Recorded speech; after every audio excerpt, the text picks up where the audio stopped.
is just gonna dump right...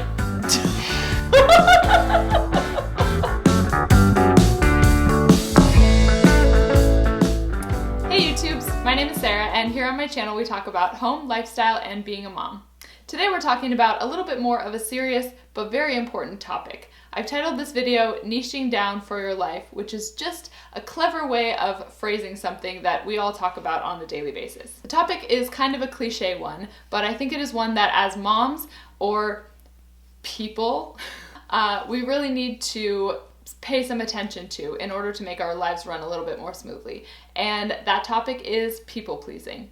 Now I know that a lot of you are not people pleasers or don't consider yourselves as such, but for those of us who do, this message is for you. Let's just get something out of the way at the start. Being a people pleaser is not a badge of honor. I think it's something that a lot of us say to cover up the fact that we are too afraid to say no when it is appropriate to say no. Here is an article from entrepreneur.com, and here's where you'll see how I tie in the whole niching down concept. The article is talking about what a niche is as it applies to entrepreneurship and business ownership and marketing. And here is a little piece of it that kind of explains what I'm talking about. It says, the logic to this is simple. Catering to a larger market or audience will require the investment of more marketing dollars to reach that market, as well as more technology or personnel to satisfy their needs if and when you do reach them. So if you think about this in the context of what we are talking about, it's very similar, right? As a mom, as one human being, we only have so many resources, whether that be our time, our energy, our finances, our, capacity to, I lost it. So if you consider the essence of that statement, it becomes very clear how it applies to being a mom. As one person, you don't have unlimited resources when it comes to your time, money, and energy in order to serve all of the people, all of the time, in all of the things. So it's really important that we niche down and narrow our audience to a manageable, bite-sized group of people that we really, really dedicate the most of our resources to. Now, overcoming this struggle of being a people pleaser is mostly an internal process. So in this video, I'm going to give you a few practical things to think about in order to shift your mindset towards being able to serve your people better. The first thing I want you to think about is balance, and specifically balance when it comes to two different concepts that I feel like are battling in our minds all the time. The first one is to make sure that we are pushing ourselves to grow and to say yes to things and to commit to things when they are healthy, helpful, when they are opportunities for personal growth or for service to others. The second thing that you want to balance with that being knowing when to say no, if it's necessary, if it's appropriate, if it's healthy to do so. As people pleasers, I think that we have a really hard time saying no, and as a people pleaser myself, a recovering people pleaser, if you will, I don't have the ability to say no in situations where I'm scared to say no, or I feel like I'm going to disappoint someone or not live up to their expectations if I say no. Which brings me to my next point. The second facet of this mind shift is perspective. And the perspective I want you to consider is this. It is not your job to please everyone around you. There's a podcast that I listen to called The Purpose Show, and Ali Casaza is the host of that podcast. She had a really good quote the other day in one of her episodes, and it was something like, I am not responsible for the expectations that you have set for me. Of course, there's always a healthy balance for this, but specifically in the case of people pleasers, we tend to err on the side of really trying to fulfill others' expectations of us rather than not meeting expectations that might be important to meet. So if you spend your life trying to meet the expectations of others, first of all, it's a fool's errand because you will never fully meet the expectations of everyone around you. But second of all, if you spend all of your resources, whether that's your time, energy, or your finances, on fulfilling these expectations that others have set for you, then you will have nothing left to take care of the people that are very important to you and the people that are your responsibility.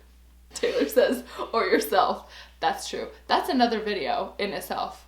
So if you keep in mind those two things, one, that you are not infinitely stocked with personal resources, and two, that you are not responsible for meeting everyone else's expectations for you, your life, your family, I think that will help you kind of put things in perspective and help you focus your resources on the people that depend on you day to day. And the third thing that I want you to think about is self-worth. I know a lot of times that people who identify as people pleasers tend to find their value for themselves in their service to others, which is a good thing to an extent. And if we take it too far, it can be really harmful to us and to the people who depend on us day to day.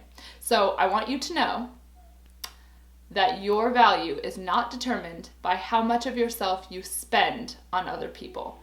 Again, time, energy, finances. It's really important to serve others, and I think that's something that brings a lot of us a lot of joy in our lives, but we have to do so from a place of fullness. So if our bucket is full, we can help fill someone else's, but if our bucket is empty, we don't have anything to give.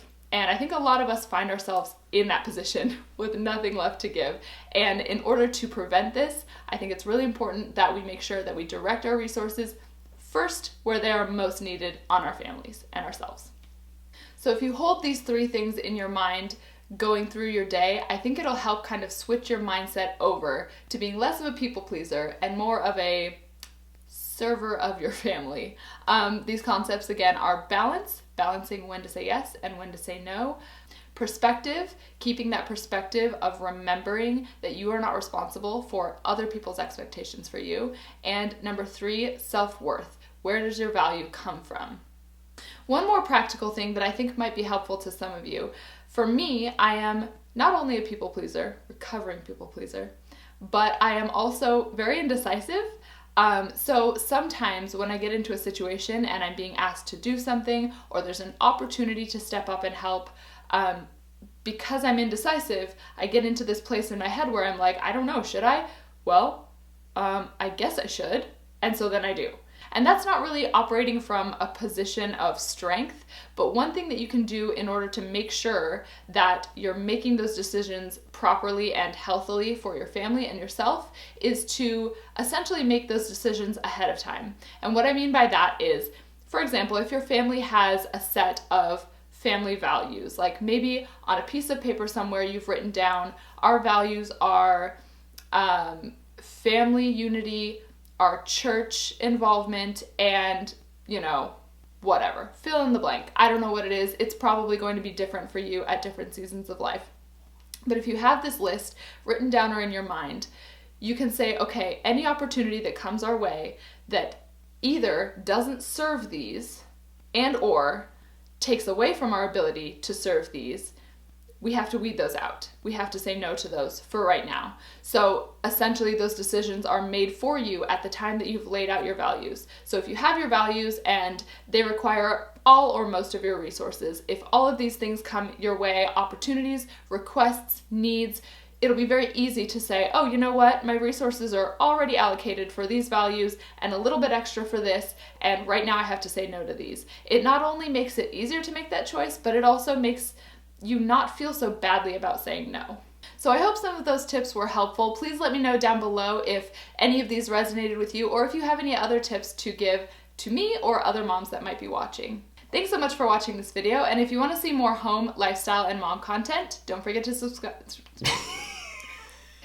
to my channel. And don't forget to click the notification bell to be alerted. Why can't I say the right words? And don't...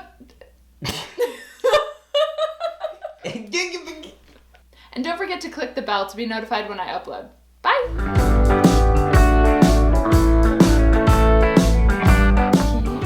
Keep it up. Oh, you moose. There's a moose on the loose. Oh, you stay. He's guarding me. He thinks that I'm Cleopatra.